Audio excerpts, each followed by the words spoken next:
കിടിലും പടമാവട്ടെ, ബാറ്റുമായിട്ട് കിടിലും പടമാവട്ടെ, വലിയ ഹിറ്റാവട്ടെ, വാഴയുടെ റെക്കോർഡ് പൊട്ടിക്കട്ടെ, വലിയ വിജയമായി മാറട്ടെ. കേരളം കത്തുവോ? കേരളം അല്ലേ, ലോകം മുഴുവൻ കത്താൻ പോവാ, വലിയ ഹിറ്റായി മാറട്ടെ. സിനിമയിൽ നയൻതാരയുണ്ട്. നയൻതാര ഉണ്ടായിക്കോട്ടെ. ഡാൻസ് പടം വലിയ ഹിറ്റായി മാറട്ടെ. കുറെ വർഷങ്ങൾക്ക് ശേഷം ലാലേട്ടൻ മമ്മൂക്കയും ചേർന്ന് എക്സൈറ്റഡ് ആണ് കാണാൻ. മമ്മൂക്ക ഫാനാണോ ലാലേട്ടൻ ഫാനാണോ? മമ്മൂക്ക ഫാനാണ്. എന്തായാലും മമ്മൂക്ക ഇന്ന് തിയേറ്റർ കത്തിക്കുമെന്ന് കണ്ടറിയാം. അതെ, കണ്ടറിയാം. വെയിറ്റിംഗ് ആണല്ലോ കാണാനായിട്ട് പടം. അങ്ങനെയുണ്ട്. ലാലേട്ടൻ മമ്മൂക്ക വർഷങ്ങൾക്ക് ശേഷം വരുവാണല്ലോ. അല്ല, നമ്മൾ കാണാൻ പോവല്ലേ, അപ്പൊ കണ്ടിട്ടല്ലേ പറയാൻ തീർച്ചയായിട്ടും എക്സൈറ്റ്മെന്റിലാണ്. വളരെ സന്തോഷം. സിനിമ തിയേറ്ററിലേക്ക് വന്നിരിക്കുകയല്ല, നമ്മൾ കാണാനായിട്ടുള്ള ആ ഒരു എക്സൈറ്റ്മെന്റിൽ നിൽക്കുകയാണ് എല്ലാവരെയും പോലെ തന്നെ ഞാൻ. ഈ അവസരത്തിൽ ചോദിക്കുന്നത് ശരിയാണെന്നറിയില്ല, ഞാൻ തൊട്ടും പറഞ്ഞിട്ട് ഇരിക്കുകയാണ്. അതായത് മലയാള സിനിമ ഉള്ളിടത്തോളം കാലം ആ ചോദ്യം ഉണ്ടാകും. നിങ്ങൾക്ക് പറയാൻ പറ്റുമോ? എനിക്ക് പറയാൻ പറ്റില്ല. അതായത് നമ്മൾ സിനിമ ഇഷ്ടപ്പെടുന്ന ആളുകൾക്ക് മമ്മൂക്കയും ലാലേട്ടനെയും കണ്ട് സിനിമയിലേക്ക് എത്തിയ അല്ലെങ്കിൽ സിനിമ ഇഷ്ടപ്പെട്ട് തുടങ്ങിയ നമ്മളെ സംബന്ധിച്ചിടത്തോളം, എന്നെ സംബന്ധിച്ചിടത്തോളം എനിക്ക് ആ ചോദ്യത്തിന് മറുപടി ഇല്ല. ഞാൻ തന്നെ ഇത് പലപ്പോഴും ചിന്തിച്ചിട്ടുണ്ട്. എനിക്ക് ആ ചോദ്യത്തിന് ഉത്തരവില്ല. കിട്ടട്ടെ, നമുക്കെല്ലാവരും കിട്ടട്ടെ. ഓടി പാഞ്ഞു വരുന്നത് എന്താണ് ഈ നിമിഷം? എന്താണ് നമ്മുടെ ഇക്കാന്റെയും ചേട്ടൻ്റെയൊക്കെ നമ്മുടെ ലാലേട്ടൻ്റെയും പടമല്ലേ. മമ്മൂക്ക, ലാലേട്ടൻ, ഫഹദ്, പിന്നെ നമ്മുടെ കുഞ്ചാക്കോബൻ, നയൻതാര, അങ്ങനെ ഒരുപാട് ആർട്ടിസ്റ്റുകൾ, രേവതി ചേച്ചി, ഒരുപാട് ആർട്ടിസ്റ്റുകൾ, അവരുടെയൊക്കെ ഒരു കൂടിച്ചേരൽ. എനിക്ക് തോന്നുന്നു 2020 ശേഷം ജനങ്ങൾ, ഇത്രയും പ്രേക്ഷകർ വളരെ ആകാംക്ഷയോടുകൂടി കാണാൻ പോകുന്ന ഒരു പടം. ഒന്നും പറയാനില്ല. ഇത് ഭയങ്കര കുലുങ്ങുമെന്ന് പറഞ്ഞാൽ കുലുങ്ങും. അടിപൊളി പടമായിരിക്കും. എന്തായാലും ആ ഒരു കാര്യത്തിൽ ഡൗട്ടില്ല. മഹേഷ് നാരായണൻ്റെ ഓരോ ചിത്രങ്ങളും വളരെ മികച്ചതാണ്, സാമൂഹ്യ പ്രശസ്തിയുള്ള ചിത്രങ്ങളാണ്.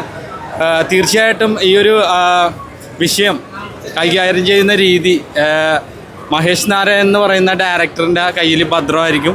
ഈ ആർട്ടിസ്റ്റുകൾ ഓരോരുത്തർക്കും പ്രാധാന്യമുള്ള റോൾ തന്നെയായിരിക്കും. എന്തായാലും നോക്കി കാണുന്നത്. ഏതാണ് 18 വർഷത്തിന് ശേഷം മമ്മൂക്ക ലാലേട്ടൻ ഒരുമിച്ച് വരുന്നത്. എല്ലാ മലയാളികളെയും പോലെ ഞങ്ങൾ എല്ലാവരും ഭയങ്കര എക്സൈറ്റഡ് ആണ് ആക്ച്വലി അത് കാണാൻ. ആർക്കാണ് അവരൊരുമിച്ച് കാണാനായിട്ട് ഇഷ്ടമില്ല. ഒരു കുസൃതി ചോദ്യം കൂടെ ചോദിച്ചോട്ടെ, മമ്മൂക്കയാണോ ഇഷ്ടം ലാലേട്ടനാണോ? അതൊരു വല്ലാത്ത ചോദ്യമാണല്ലോ. എനിക്ക് അവർ രണ്ടുപേരും എന്ന് വെച്ച് കഴിഞ്ഞാൽ അവരെ കണ്ടാണ് നമ്മൾ വളർന്നത്, നമ്മൾ സിനിമയെ ഇഷ്ടപ്പെട്ടു തുടങ്ങിയത്. ഒക്കെ അവർ രണ്ടുപേരെ കണ്ടിട്ടാണ്. ഒരാൾ അങ്ങനെ പറയാൻ പറ്റില്ല.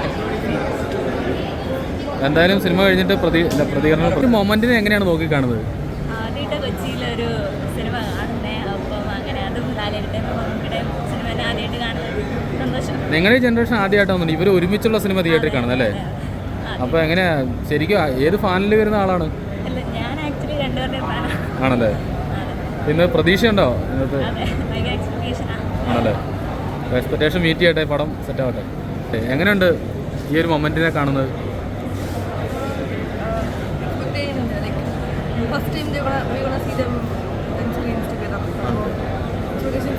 എൻ്റെ ട്രെയിലറും ടീച്ചറൊക്കെ കണ്ടായിരുന്നോ? അപ്പോൾ വലിയൊരു ലാർജ് സ്കെയിലിൽ വരുന്നത് മമ്മൂക്കയും പറയുന്നുണ്ട്. ആ ഒരു എക്സ്പെക്ടേഷനാണ് ആദ്യ ദിനം തന്നെ എത്തിച്ചത്. അതെ.